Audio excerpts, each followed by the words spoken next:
April 26th, 1986, northern Ukraine. A sudden blue light cuts through the control room windows. Then, a pressure wave. Then, silence. Within seconds, the reactor core is exposed to open air. A nuclear fire begins to burn, not with flames, but with invisible particles that will drift across continents. At first, no one understands what has happened, but the damage is already irreversible. This is not just the story of a nuclear disaster. It is the story of what came after, of how humanity tried to contain something that could not be turned off, and how decades later, the threat is still being held back by steel, concrete, and time.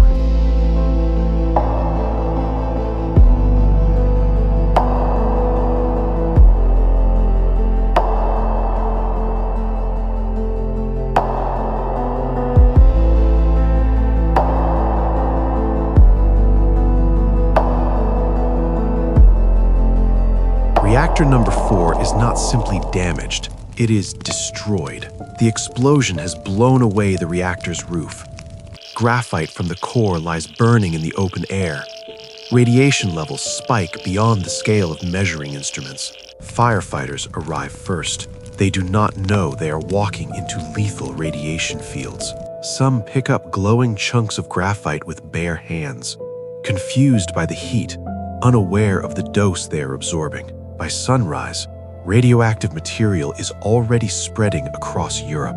The Soviet Union faces an impossible reality: a nuclear reactor that cannot be extinguished, cannot be dismantled, and cannot be allowed to continue releasing radiation. It must be buried immediately.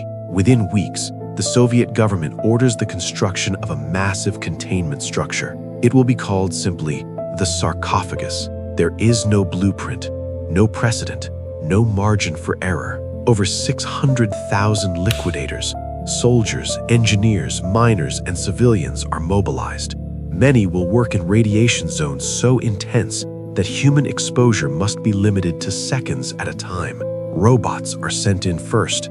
Most fail within hours, their electronics destroyed by radiation, so humans take their place. They run onto the roof, shovel debris, run back. Each man is allowed less than a minute. The sarcophagus is completed in 206 days, a structure of concrete and steel hastily assembled over a shattered reactor. It works for a time. The sarcophagus was never meant to last. It was an emergency solution, built under conditions that defied engineering logic. Inside, the reactor core continues to decay. Lava-like fuel masses, later called the elephant's foot, cool and harden, still dangerously radioactive. Cracks begin to appear. Water seeps in. Steel corrodes. By the 1990s, engineers realized the truth. If the sarcophagus collapses, radioactive dust could be released again, not as an explosion, but as a slow, uncontrolled poisoning of the environment. Chernobyl is no longer a Soviet problem. It is a global one. In the early 2000s, an international effort begins to design something unprecedented. Not a repair, not a reinforcement, a complete replacement. The solution is called the new Safe Confinement. It will be the largest movable land-based structure ever built. A steel arch tall enough to enclose Notre Dame, wide enough to cover a football stadium. But it cannot be built on top of the reactor. The radiation levels are still too high, so engineers constructed 300 meters away, assembling it piece by piece like a mechanical cathedral. In November 2016, after years of preparation, the moment arrives. Hydraulic systems begin to push the structure forward, slowly, millimeter by millimeter. The new Safe Confinement slides across specially prepared tracks, moving toward reactor number 4. There is no room for failure.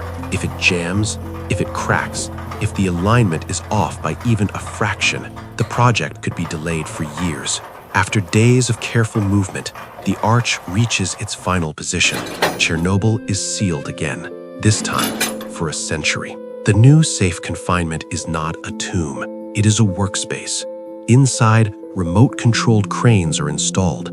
Air pressure systems prevent radioactive dust from escaping. Engineers can now begin the long process of dismantling the remains of reactor number 4, something that was impossible for 3 decades.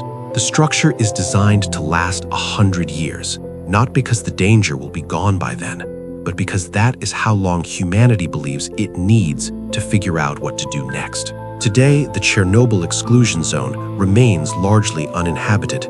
Nature has returned in strange and unexpected ways.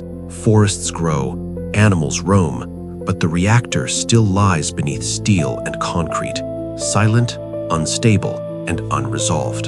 The disaster is no longer unfolding, but it is not over. Chernobyl is often remembered as a moment, a night, an explosion, but its real story is slower. It is the story of containment rather than correction, of engineers working against time, of decisions made with incomplete information and consequences that stretch beyond generations.